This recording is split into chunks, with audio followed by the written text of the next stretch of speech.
We just got our first real look at how small X's ad business is.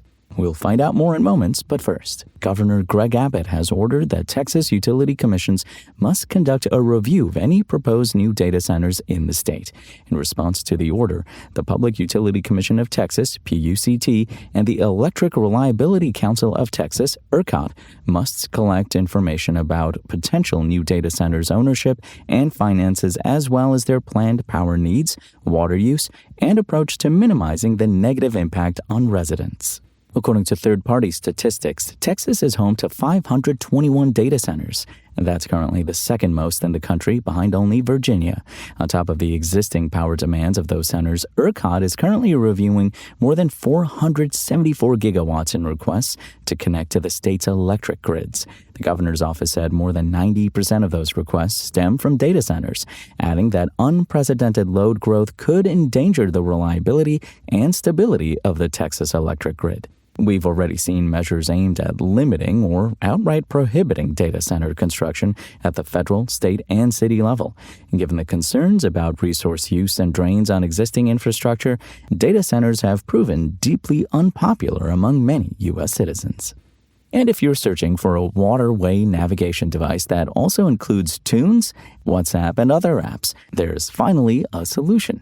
Apple's CarPlay and Android Auto are diversifying from road-only sat-nav and coming to select Mastercraft pontoon boats with built-in on-water navigation, Mastercraft Boat Holdings announced.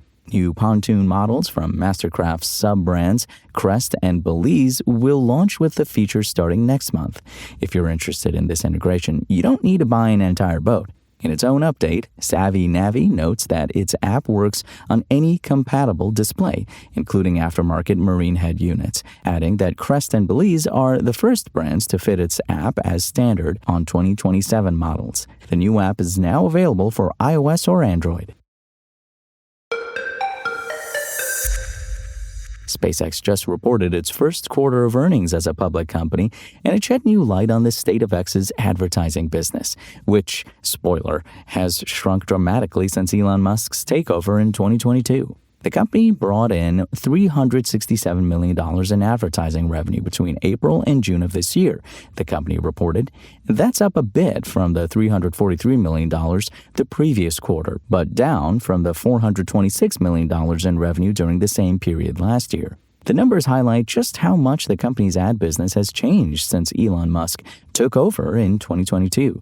During the second quarter of 2022, the last time Twitter reported financial results as a public company, it had $1.08 billion in revenue from advertising. During a call with analysts on Tuesday, SpaceX's CFO Brett Johnson attributed the company's quarterly growth in ad revenue to an overhauled ad tech platform. It was the only time the ad business was mentioned during the hour-long call. Of course, X's business has changed dramatically since Musk's takeover. The company now aggressively pushes premium subscriptions, including a Premium Plus tier that eliminates ads on the platform. SpaceX didn't report revenue from X subscriptions or how many daily active users it has. Musk also cut thousands of employees early in his tenure and sued advertisers who pulled back from the platform. He once went on an expletive-laden tirade and told ad buyers to stay away when publicly asked about their concerns. More recently, X has claimed that many of its largest advertisers have returned. In January, the company's ads boss told Digiday that 97 of the top 100 advertisers have returned, and in some cases spending even more than they did before Musk's arrival. Even if that is true, advertising is now a very small piece of SpaceX's sprawling business. The company made $2.2 billion in revenue from its AI division, primarily from its deal with Anthropic, $4.3 billion from Starlink, and $962 million from its space division.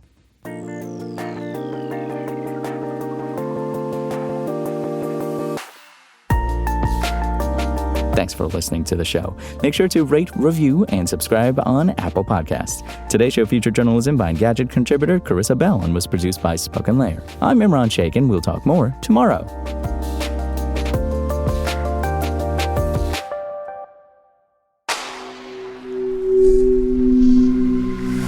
Spoken Layer.